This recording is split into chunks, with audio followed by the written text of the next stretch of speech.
Hello everyone, welcome to पावनी study point. कल की प्रीवियस वीडियो में हमने डिस्कस किया था रीजनिंग सीरीज़ का नेक्स्ट टॉपिक जो है एनालॉजी का। एनालॉजी यानी सिमिलैरिटीज़, उसमें हमने टाइप्स डिस्कस किए थे और फिर हमने पार्ट 1 यानी वर्ड बेस्ड एनालॉजी के बारे में डिस्कस किया था। अगर अब तक आपने वो वीडियो नहीं देखी है तो आप डिस्क्रिप्शन बॉक्स में जाके लिंक पे क्लिक करके उस वीडियो को देख सकते हैं। Now we will talk today about digit based analogy. What do you understand by digit based? Digit में सारा खेल नंबरिंग का चलेगा। कैसे हम उनमें सिमिलैरिटीज़ को आइडेंटिफाई करेंगे, आज हम वो डिस्कस करेंगे। तो अब हम देखते हैं अपना पहला क्वेश्चन डिजिट बेस्ड एनालॉजी का। सपोज 5:35 आपको दे रखा है, राइट? और उन्होंने आपसे प्रपोर्शन में 2 नंबरिंग्स पूछी, यानी कि इसका रेशियो कितना होगा। तो ऑब्वियसली जो इसका रिलेशन होगा वही रिलेशन सेम इन दोनों नंबर्स के बीच भी होना चाहिए। अगर ऐसा है तो आपका आंसर एनालॉजी का आ जाएगा। बट अब मेन चीज़ आपको नंबर बेस्ड एनालॉजी में ये समझने वाली है कि जो रिलेशन इनके बीच में होगा वो सेम रिलेशन आपको यहाँ मिलना चाहिए, तो ही वो सिमिलैरिटी, तो ही वो एनालॉजी का क्वेश्चन बनेगा, राइट? बट अब देखो यहाँ पे क्या आपको दिख रहा है, 5 और 35 दिख रहा है। तो सबसे पहले आपके माइंड में क्या आएगा कि 5 × 7 35 होता है। सबसे पहले आपको ये आएगा कि मल्टीप्लाई बाई 7 कर देना है। तो कोई ऐसा नंबर ले लें जो मल्टीप्लाई बाई 7 हो रहा हो, बस आ गया। लेकिन नहीं, हमको सबसे पहले कि इसके ऑप्शंस क्या दिए हैं उस पर फोकस करना होगा। अब सपोज करो इसके ऑप्शंस आपको दे रखे हैं। पहला आपको दे रखा है 7:77, ठीक। दूसरा आपको दे रखा है 9:45, ठीक। थर्ड आपको दे रखा है 11:45, ठीक। और फोर्थ आपको दे रखा है 3:28। अब क्या आप आइडेंटिफाई कर पाओगे कि इन चारों में से कौन सा ऑप्शन सही होगा? क्योंकि ऑब्वियसली 4 ऑप्शन दिए, कोई ना कोई सही होगा ही होगा। तो यहाँ देखो, हमने क्या कहा था कि 5 × 7 अगर कर रहे हैं तो 35 आ रहा है। तो कोई ऐसे 2 नंबर्स ले ले जो 7 से मल्टीप्लाई हो रहे हो, we will get the same relation, हमारा आंसर आ जाएगा। पर क्या कोई ऐसा है जो 7 से मल्टीप्लाई होके आंसर दे रहा हो?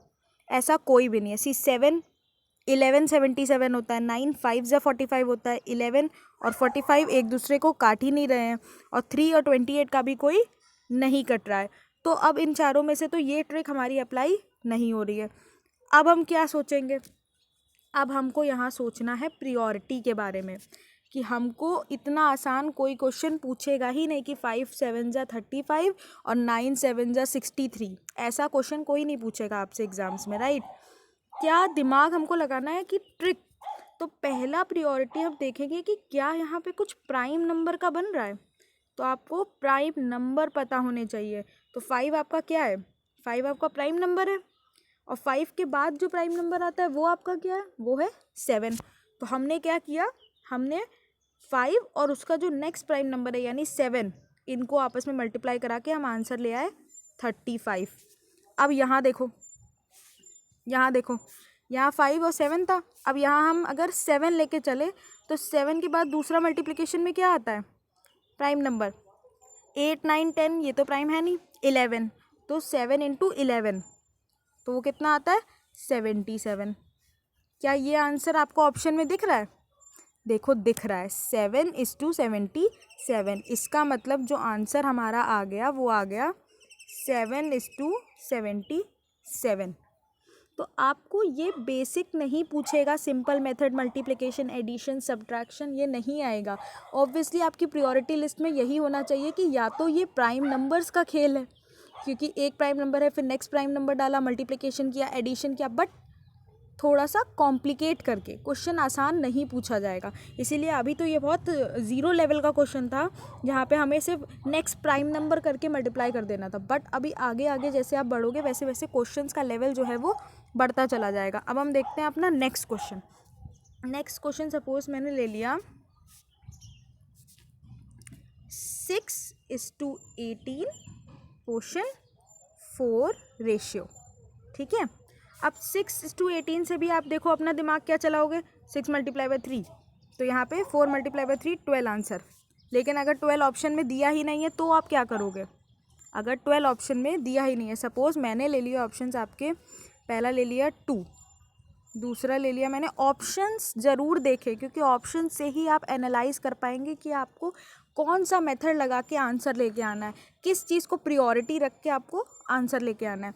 सेकंड जैसे 6, सी जैसे 8 और डी ऑप्शन आपका 16। अब इन चारों में बताओ 12 कहीं है?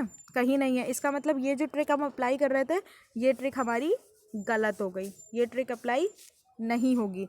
फिर कौन सी ट्रिक हम अप्लाई करेंगे कि हमको 6:18 प्रपोर्शन 4:2 पता चल जाए क्या इस यहाँ पे नंबर आएगा।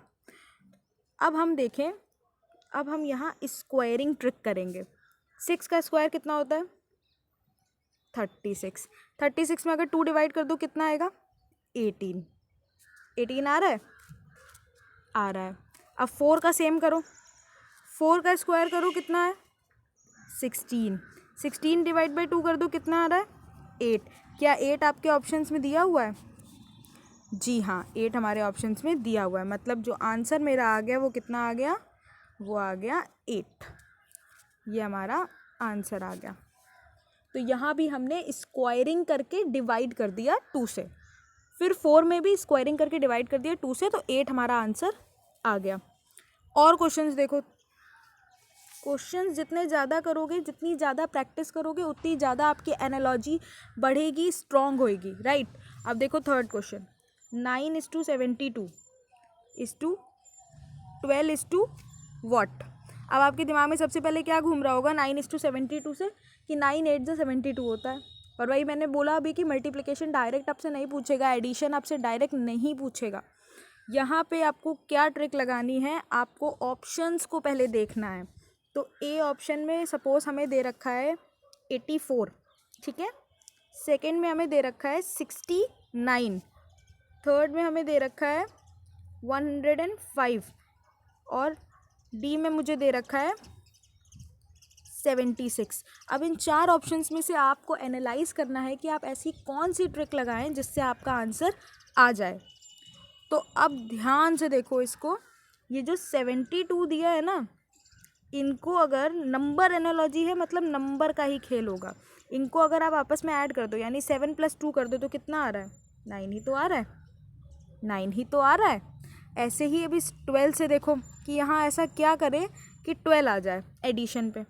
तो देखो 6 + 9 करो तो 15 होता है, 7 + 6 करो तो 13 होता है, 105 करो तो 6 होता है और 8 + 4 करो 12। इसका मतलब आंसर जो है वो आपका क्या आ रहा है? 84, क्योंकि 8 + 4 आप अगर कर रहे हो तो कितना आ रहा है? 12। तो आपको मेथड्स पता होने चाहिए कि आपको दिमाग में होना चाहिए कि अगर ऐसे नहीं होगा तो ऐसे होगा, ऐसे नहीं होगा तो ऐसे होगा, स्क्वायर नहीं होगा तो क्यूब होगा, क्यूब नहीं होगा तो प्राइम नंबर होगा, प्राइम नंबर नहीं होगा तो मे बी एडिशन हो, एडिशन हो तो स्क्वायर के साथ एडिशन हो, क्यूब के साथ एडिशन हो, सब्ट्रैक्शन हो। तो ये सब आपको मेथड्स पता होने चाहिए। तो एक नहीं अप्लाई हो रहा तो आप दूसरा लगाओगे, दूसरा नहीं लगाओगे तो तीसरा करोगे, तो आपका अपने आप आंसर ऑटोमेटिकली ऑप्शंस की हेल्प से निकल आएगा, ठीक। अब देखो थोड़े और क्वेश्चंस। अब जैसे हम ले लेते हैं थोड़ी बड़ी डिजिट, ठीक है। तो हमने ले लिया 219:291। देखो ये तो बहुत सिंपल है, ये वाला क्वेश्चन बहुत सिंपल है, आप खुद इसका आंसर दे दोगे। और 421 का क्या होगा? ध्यान से देखो, बड़ी डिजिट है लेकिन क्वेश्चन बहुत आसान है, विदाउट पेन पेपर ये क्वेश्चंस होने वाले हैं अगर आपको एक बार समझ में आ गए। तो देखो 219 को 291 कैसे लिखा है इन्होंने? कुछ नहीं किया, ये पहली डिजिट, ये दूसरी और ये तीसरी, बस पहली को पहली लिखे रहने दिया और दूसरी तीसरी में एक्सचेंज कर दिया। 9 इधर आ गया, 1 इधर आ गया, सिंपल। तो 421 को कैसे लिखेंगे? 4 को एज इट इज़ लिखे रहने दिया और 2 1 में एक्सचेंज कर दिया, 1 2। हेयर इज़ योर आंसर, 1 2 हो गया। अब देखो और देखो थोड़े क्वेश्चंस। अब जैसे हमने ले लिया एक और बड़ी डिजिट जहाँ पे हमको स्क्वायरिंग से सॉल्व करना है उस क्वेश्चन को। देखो मैंने ले लिया सपोज 287, ठीक है। 287/322 पोर्शन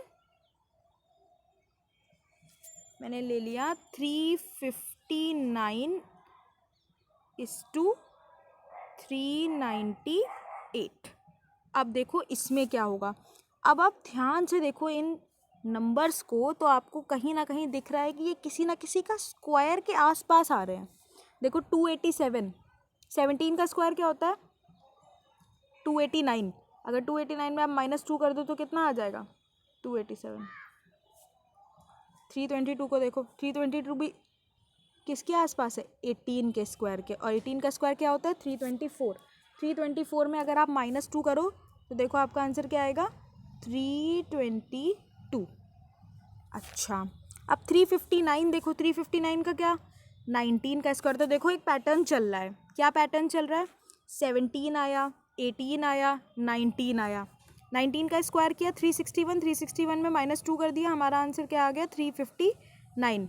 अब हमको ट्रिक पता चल गई। यहाँ 17 का स्क्वायर किया था, यहाँ 18 का, यहाँ 19 का, तो यहाँ हम क्या कर देंगे सिंपल 20 का स्क्वायर कर दो। 20 का स्क्वायर में 2 माइनस कर दो।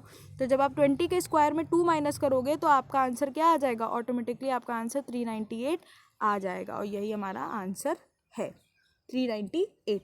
यहाँ ट्रिक क्या लगी, स्क्वायरिंग करके 2 से सब्ट्रैक्ट कर देना, कभी एडिशन कर देना। तो ये सब बस आपको मेथड्स क्लियर हो।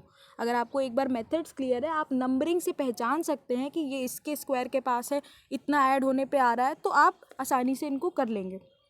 प्रैक्टिस की बहुत ज़रूरत है इस टॉपिक पे, चाहे वो वर्ड बेस के लिए हो, चाहे वो डिजिट के लिए हो, और चाहे वो अल्फ़ाबेट के लिए हो, राइट। अब देखते हैं कुछ और क्वेश्चंस भी। सपोज आपको दे रखा है 7:56:9 कितना होगा। तो 7 8 से 56 होता है, पर इतना इजी वो पूछेगा नहीं कि 9 8 से 72 आंसर में। ऑप्शंस ले लो। ऑप्शंस जैसे पहला दे रखा है आपको ऑप्शन 63, दूसरा ले लिया हमने 81, तीसरा ले लिया 90 और चौथा ले लिया 99। ठीक, अब देखो 7:56 था और यहाँ पे ये था, तो हम ट्रिक जो अप्लाई करेंगे ना, वो ट्रिक पे फोकस देना। 7 8 से 56 डायरेक्ट नहीं होगा, 7 × 7 + 1 होगा, कि हमने n × n + 1 कर दिया जैसे, तो 7 × 8 56 आ गया। यही सेम काम हम 9 में भी करेंगे।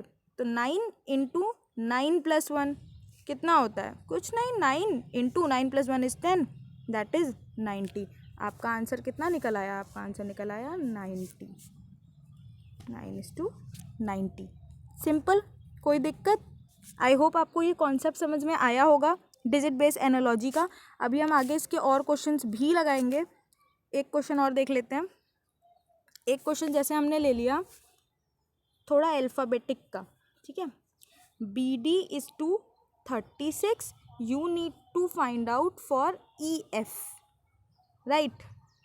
अच्छा, अब BD देखो, BD क्या है, आपको नंबरिंग भी आनी चाहिए अल्फ़ाबेट्स की। ये हम अल्फ़ाबेट बेस्ड एनालॉजी करने से पहले एक वीडियो बनाऊंगी मैं, जिसमें हम ये ट्रिक सीखेंगे कि कैसे A to Z हम नंबरिंग करेंगे। हमको याद रहेगा कि M आपका 13 नंबर पे आता है, N आपका 14 पे आता है। ये सब हम कैसे इसको ट्रिक से याद कर सकते हैं आसानी से, ठीक है। तो अब देखो B तो आपको पता है A1 होता है तो B2 होता है।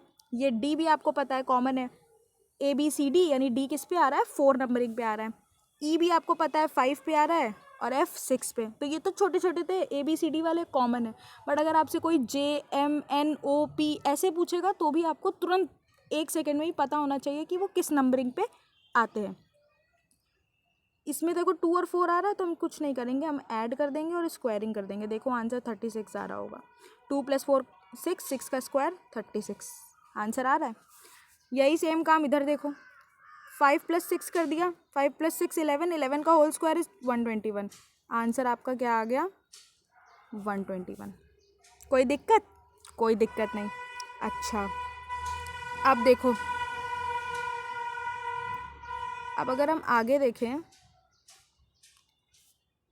कुछ इंपॉर्टेंट क्वेश्चंस हैं यहाँ पे, उनको देख लेते हैं। देखो ये जो दे रखा है कि 25:37 और 49:2 का आपको निकालना है, तो कैसे निकालेंगे। अब यहाँ पे ऑप्शंस भी दे रखे हैं 41, 65, 56, 60। मतलब इन चारों में ही कुछ ना कुछ हमको खेलना है कि ऐसी नंबरिंग कि जहाँ हमको इन चारों में से कोई आंसर मिल जाए, ठीक।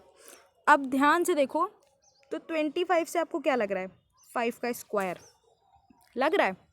37 किसी के आसपास आ रहा है, जी हाँ, 6 का स्क्वायर 36 प्लस 1 इज़ 37। यही 49 में देखो, 49 किसका स्क्वायर है, डायरेक्ट 7 का स्क्वायर। तो अब हम आगे कौन सा नंबर लगाएंगे, यहाँ 5 से 6 पे आए थे, यहाँ 7 से 8 पे आएंगे 8 का स्क्वायर कर देंगे, और यहाँ भी +1 कर रखा था तो यहाँ भी +1 कर देंगे। तो कितना हो गया, 8 का स्क्वायर इज 64, 64 + 1 65। क्या 65 आपके ऑप्शंस में है, जी हाँ है। तो हमारा आंसर क्या आ गया, 65 आ गया। कोई दिक्कत, कोई दिक्कत नहीं, आगे बढ़ो नेक्स्ट क्वेश्चन में। ये क्वेश्चन देखो, 5:36 दे रखा है और 6:2 पूछा है आपसे। तो 5:36 मतलब, अब देखो आप क्या सोचोगे कि 5 7 जा 35 होता था। ऐसा भी हो सकता है कि शायद ये ट्रिक लग रही हो कि 5 7 35 + 1, तो 6 × 7 + 1 तो कितना होता है, 6 × 7 + 1, 6 × 7 होता है 42, 42 + 1 होता है 43। क्या 43 आपके कहीं भी ऑप्शंस में है, नहीं है, मतलब ये ट्रिक जो हो गई फेल हो गई। सी हमको ट्रिक ज़रूर पता होनी चाहिए कि हम ऐसी ट्रिक लगाएंगे तो क्या होगा, ऐसे करेंगे तो क्या होगा। अगर हमको ये नहीं क्लियर होगा तो हम नहीं एनालाइज कर पाएंगे कि कैसे हम निकाल रहे हैं। अब देखो इस क्वेश्चन में क्या हुआ है, इस क्वेश्चन में कुछ नहीं हुआ है। 5 यहाँ लिखा था, 5 के बाद आपका क्या आता है, 6 आता है। आपने क्या कर दिया, बस 6 की स्क्वायरिंग कर दी, आपका आ गया 36, करेक्ट। सिमिलर आपको 6 के बाद क्या आता है, 7 आता है। 7 की स्क्वायरिंग अगर आप कर दोगे तो कितना आ जाएगा, 49 आ जाएगा। अगर 7 की स्क्वायरिंग आप कर दोगे तो 49 आ जाएगा। क्या 49 आपके ऑप्शंस में दे रखा है, यस आपके ऑप्शंस में 49 दे रखा है। इसका मतलब आपका आंसर जो आ गया वो क्या आ गया, 49 आ गया। कोई दिक्कत, कोई दिक्कत नहीं। और देखो 68:130 = पोर्शन में 350 दे रखा है। अब देखो ये बड़ा टर्म दे रखा है, इसको कैसे समझेंगे, 68, ठीक है। 68 अब देखो आप किसके आसपास आ रहा है, स्क्वायरिंग में आ रहा है किसी के आसपास, नहीं, लेकिन क्यूब में आ रहा है। 4 का क्यूब क्या होता है, 64, 64 में 4 ही ऐड कर दो तो आ रहा है 68, राइट। अब वही 130 के साथ देखो, 4 के बाद 5 लेके चलो, 130, 125, 5 का क्यूब क्या होता है, 125, तो 5 का क्यूब में 5 ऐड किया तो कितना आ रहा है, 125 + 5 इज 130। अब वो आपसे यहाँ पे पूछ रहा है कि इसका क्या होगा, ऐसा कौन सा नंबर लेंगे कि इन चारों में हमारा आंसर इसी पैटर्न पे आए। 4 5, अब देखो लास्ट 350 है तो 7 के क्यूब से रिलेटेड है, 7 का क्यूब + 7 कर दो, देखो 350 आ रहा है, 343 + 7 इज 350। अब 4 5 तो बीच में कौन सा नंबर आ रहा है, 6 ही आ रहा है, तो 6 क्यूब + 6, 6 क्यूब इज 216, 216 + 6 इज 222। तो हमारा आंसर जो निकल के आ गया वो क्या आ गया, 222। क्या ऑप्शंस में है, जी हाँ, इसका मतलब 222 is correct answer for this series, right. और क्वेश्चन देखो एक, जैसे आपको दे रखा है 48:122 प्रपोर्शन 168:2। तो यहाँ हम क्या करेंगे, यहाँ देखो 48 आपको क्या लग रहा है, ऑब्वियसली स्क्वायर के आसपास है। किसके स्क्वायर के, 7 का स्क्वायर, 7 का स्क्वायर क्या होता है, 49 होता है। तो हम 49 में अगर 1 माइनस कर दें तो हमको 48 मिल रहा है। ऐसे ही देखो 122 का देखो, 122 में क्या कर रहे हैं हम, तो 11 का स्क्वायर 121 होता है, मगर माइनस करके 122 नहीं आ रहा है, यहाँ ऐड करके 122 आ रहा है। कोई बात नहीं, हमने ऐड करके लिख दिया क्योंकि कोई और यहाँ पे मेथड हमें दिख नहीं रहा है। हमको यही एक मेथड दिख रहा है कि इसको एक बार इसको माइनस किया 1 से, इसको प्लस किया। यहाँ पे भी हम माइनस करेंगे इसको, देखो 13 से, 13 का स्क्वायर -1 तो कितना आएगा, 168 आएगा। अब जो यहाँ टर्म लेंगे ना उसमें हम +1 कर देंगे, क्यों, क्योंकि यहाँ +1 हुआ है, राइट। तो अब देखो हमने क्या देखा कि हमने 7 लिया, फिर 11 लिया, 11 के बाद 13 लिया। अब क्या लेंगे, क्या अब हम 15 लेंगे, नहीं, हम 7 11 13 क्यों ले रहे थे, क्यों ये पैटर्न चल रहा है, प्राइम नंबर्स की वजह से। प्रियोरिटी पे हमें फोकस देना है कि पहले हमको प्रियोरिटी देखनी है। ऑड इवन दूसरी चीज़ है, 7 prime number, 11 prime number, 13 prime number, और 13 के बाद जो प्राइम नंबर होता है वो होता है आपका 17, तो 17 का स्क्वायर और फिर +1 कर देंगे तो कितना आएगा 289 + 1 दैट इज़ 290। क्या 290 आपके ऑप्शंस में है? जी हाँ, 290 आपके ऑप्शंस में है, मतलब इसका आंसर जो है वो आ जाएगा 290। तो आई होप आपको डिजिट बेस्ड एनालॉजी के ये क्वेश्चन समझ में आए हो, और अगर आप इनकी ज़्यादा से ज़्यादा प्रैक्टिस करोगे, इनके पैटर्न्स को एक बार समझ लोगे कि हमको स्क्वायरिंग पे ध्यान देना है, क्यूब पे ध्यान देना है, प्राइम नंबर पे ध्यान देना है, ये तीनों टर्म्स आपकी प्रियोरिटी होने चाहिए, और उसके बाद ही हम एडिशन, मल्टीप्लिकेशन, सब्ट्रैक्शन को सोचेंगे। कि इतना आसान आपसे क्वेश्चन पूछा जाएगा नहीं, वो आपसे ऐसा ही घुमा फिरा के क्वेश्चन पूछेंगे जहाँ आपको ध्यान देना होगा कि कौन सा प्राइम नंबर होता है, किसके बाद प्राइम नंबर क्या आता है, 7 के बाद 9 आता है, 9 के बाद 11 आता है, तो ये चीज़ों पे आपको फोकस देना होगा। आई होप आपको डिजिट बेस्ड एनालॉजी भी अच्छे से समझ में आया हो। अगर आपको अच्छा लगा तो like, share and subscribe. Thank you.